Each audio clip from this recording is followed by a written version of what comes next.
To imagine Paul Newman, the blue-eyed icon of American cinema, harboring deep resentment toward another actor may seem out of character. Yet this tension reveals not only his humanity, but also the competitive and combustible world of mid-20th century Hollywood. Before we explore the rivalry that defines so much of his private frustration, we must understand the man himself, his roots, his upbringing, and the path that carried him from an ordinary American childhood into extraordinary stardom. Paul Leonard Newman was born on January 26, 1925, in Shaker Heights, Ohio, an affluent suburb of Cleveland. His father, Arthur Sigmund Newman, was the son of Hungarian and Polish Jewish immigrants, and he ran a successful sporting goods store. His mother, Teresa Garfetsko, was of Slovak descent and a devout Christian Scientist. This dual heritage gave young Paul a sense of cultural richness, but also internal conflict, a tension between his Jewish lineage and his Christian upbringing that shaped his early identity. The Newman household was comfortable, but not indulgent. Arthur was a disciplined businessman, while Teresa nurtured Paul's creative side. From a young age, Paul demonstrated a mischievous streak and a flair for performance. Teachers noted his quick wit, but they also described him as restless and sometimes unfocused. Yet when he stepped onto a stage for a school play at age 7, dressed as a court jester, the audience's laughter and applause struck him with force. That moment planted a seed he would never quite forget. As a teenager, Paul gravitated towards sports. He loved baseball, football, and wrestling, but he lacked the physical dominance to excel at the highest level. Acting, however, offered him a stage where charisma could compensate for size. He graduated from Shaker Heights High School in 1943 and, like many young men of his generation, soon found himself pulled into the global conflict of World War II. Newman enlisted in the U.S. Navy, training to be a pilot, but a medical exam revealed he was colorblind, barring him from flying. Instead, he served as a radio man and gunner in torpedo bombers, flying missions in the Pacific Theater. He later credited these years with grounding him, literally and emotionally, in the fragility of life and the camaraderie of men under fire. He survived, but he lost friends. That brush with mortality deepened his quiet intensity.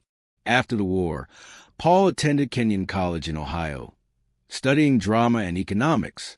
Though not an outstanding student, he found in theater a place where his restless energy became a tool rather than a flaw. Encouraged by professors who saw his raw talent, he performed in college productions with increasing confidence. His passion sharpened further at the Yale School of Drama, where he refined his craft, and then at the legendary Actors Studio in New York under Lee Strasberg, where method acting was reshaping American cinema. There, Paul Newman began to understand not only how to act, but how to live inside a character. The restless boy from Shaker Heights had found his calling. Paul Newman's early years in the entertainment industry were anything but glamorous. Like many aspiring actors in post-war America, he started on the stage, appearing in small productions while working odd jobs to support himself. In New York, he took bit parts in television dramas, such as You Are There and the Philco Television Playhouse, quietly building experience while waiting for a breakthrough. That breakthrough seemed elusive. Newman's handsome looks, those piercing blue eyes, that chiseled jawline, were both a blessing and a curse. Casting directors frequently dismissed him as just another pretty face, someone suited more to modeling than serious acting. He even lost out on the chance to star in East of Eden, a role that instead went to mercurial James Dean, whom Newman both admired and envied. That sting would linger. Newman's film debut came in 1954 with The Silver Chalice, a biblical epic that he would later describe as the low point of his career. Critics ridiculed the performance, and Paul himself once took out a newspaper ad apologizing for it. But setbacks often fueled determination. By 1956, he rebounded spectacularly with Somebody Up There Likes Me, portraying boxer Rocky Graziano. The performance was electric, raw, and authentic, marking Newman as more than a handsome face. He was an actor of substance. From there, his career ascended rapidly. In 1958, he starred in Cat on a Hot Tin Roof opposite Elizabeth Taylor, a scorching adaptation of Tennessee Williams' play. His role as Brick Pollitt showcased his ability to blend vulnerability with masculine strength, earning him his first Academy Award nomination. Throughout the 1960s, Newman became one of Hollywood's most bankable stars. Films such as A Hustler, 1961, in which he played the ambitious pool hustler Fast Eddie Felsen, cemented his reputation as a complex leading man. He followed with HUD, 1963, a morally ambiguous tale that highlighted his willingness to play flawed, even unlikable characters. By the time he co-starred with Robert Redford in Butch Cassidy and The Sundance Kid, 1969, Newman was not only a box office powerhouse, but also a cultural symbol of cool detachment and rebellious charm. His collaborations with directors like Martin Ritt, George Royhill, and Stuart Rosenberg consistently pushed him into roles that tested his range. Cool Hand Luke, 1967, gave us the indelible image of Newman defiantly eating 50 eggs and embodying the spirit of resistance against authority. Yet even as success came, challenges persisted. Newman often clashed with studios over the kinds of roles he wanted to play. He feared being typecast as merely the charming rogue. At times, he withdrew from Hollywood altogether, turning to auto racing and philanthropy as outlets for his restless energy. But the critical consensus was clear. Paul Newman had risen from uncertain beginnings to a position of dominance in American cinema. He was no longer a man overlooked in favor of James Dean. He was a star who had carved his own enduring identity. Behind the camera flashes and movie premieres, Paul Newman's personal life was as layered and dramatic as any of his films. His relationships, both joyous and troubled, shaped the man he became. Newman's first marriage was to Jacqueline Witt in 1949. At the time, he was still a struggling actor, far from a household name he would become. Together, they had 3 children: Scott, born in 1950, Susan, born in 1953, and Stephanie, born in 1954. But as Newman's career began to gather momentum in the mid-1950s, strains emerged. The marriage unraveled, complicated by Newman's growing relationship with another actress who would soon change the course of his life. That actress was Joanne Woodward. They met while working in New York and were reunited on the set of The Long, Hot Summer in 1957. Their chemistry was immediate and undeniable.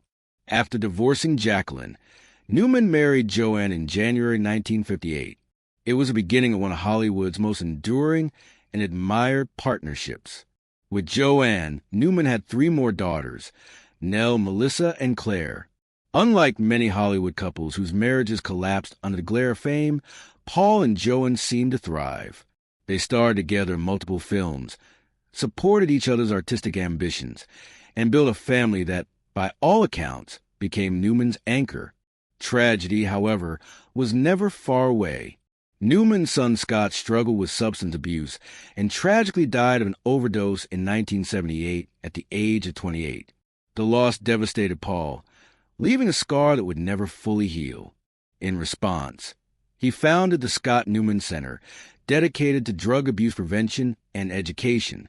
It was a way of channeling grief into something constructive, a hallmark of Newman's resilience.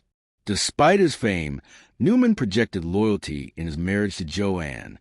When asked about infidelity, he famously quipped, "Why go out for a hamburger when you have steak at home?" The remark was both playful and deeply affirming of his devotion.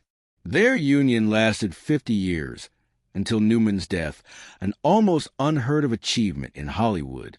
Yet Newman was not without contradictions. He enjoyed heavy drinking in his younger years, and often joked about his fondness for beer. He could be aloof, even withdrawn outside the company of close friends and family. But those who knew him best described him as fiercely loyal, generous, and deeply private. Through all of this, Joanne remained his partner not just in life, but in art. Together they defied Hollywood stereotypes, proving that marriage could endure even in the whirlwind of fame. His children, too, found their own paths, with Nell Newman becoming known for her work in organic food and environmental advocacy, building on her father's philanthropic legacy. For Paul Newman, personal life was not separate from his public persona. It was a foundation on which his legacy rested. Both the joys of love and the sorrows of loss shaping the man the world admired. That him was Steve McQueen, the king of cool, Newman's contemporary and in many ways his mirror image. Their rivalry was legendary, simmering beneath the surface of Hollywood for decades. To understand Newman's animosity, we must look at the clash of personalities, careers, and egos that defined their relationship. Both men emerged in the late 1950s and 1960s, representing a new kind of American masculinity, rebellious, rugged, yet vulnerable. But while Newman came from a background of privilege and classical training, McQueen's roots were hardscrabble. He was a troubled youth who had survived reform school and brought to acting an authenticity born of survival. Audiences loved him for it. The tension between them reached its peak with the film The Towering Inferno in 1974. The disaster epic cast Newman and McQueen together for the first and only time. From the start, negotiations were fraught. McQueen demanded equal billing, refusing to play second to Newman, who was then the bigger star. The studio compromised, giving them staggered credits so that neither appeared above the other. Even the number of lines spoken by each actor was meticulously counted to ensure parity. On set, the rivalry was palpable. Newman, known for his discipline and professionalism, bristled at McQueen's unpredictable behavior. McQueen, fiercely competitive, viewed Newman as privileged and polished, while he himself embodied grit and authenticity. They respected each other's talent, but despised each other's style. Newman once admitted privately that McQueen was the only actor who could truly make him feel insecure. In interviews, Newman rarely spoke openly of his dislike, but colleagues recalled the bitterness. Producer Irwin Allen remarked that managing the two egos was harder than orchestrating the film's fiery stunts. Crew members described tense silences, subtle one-upmanship, and constant comparisons. What made Newman's hatred so potent was not just professional rivalry, but personal disdain. McQueen's reputation for womanizing later rivals and on-set tantrums clashed with Newman's desire for discipline and integrity. Paul viewed acting as a craft. McQueen often treated it as a battlefield where dominance mattered most. Years later, when asked about McQueen, Newman would only shrug and change the subject. But friends suggested his feelings ran deep. In private, he confessed that McQueen was the one man he could never forgive for the way he approached both art and life. He felt McQueen cheapened their profession, relying on charisma instead of preparation. And yet, beneath that resentment lay admiration. Newman knew McQueen had something he himself lacked, that raw, unfiltered edge that captivated audiences. Perhaps that was the root of the hatred. Not dislike alone, but envy, the uncomfortable recognition of a rival who held a piece of the same crown. So yes, Paul Newman truly hated Steve McQueen more than anyone. But in that hatred was also a reflection of himself, a rivalry that pushed him, challenged him, and defined him in ways even he might not have fully admitted. In his later years, Paul Newman transitioned gracefully from Hollywood leading man to elder statesman of cinema. By the 1980s, he had already built an unparalleled career, yet he refused to fade quietly. In 1982, he reprised his role as Fast Eddie Felson in The Color of Money, directed by Martin Scorsese. The performance earned him the Academy Award for Best Actor, a recognition many felt was long overdue. By then, Newman had been nominated multiple times without winning.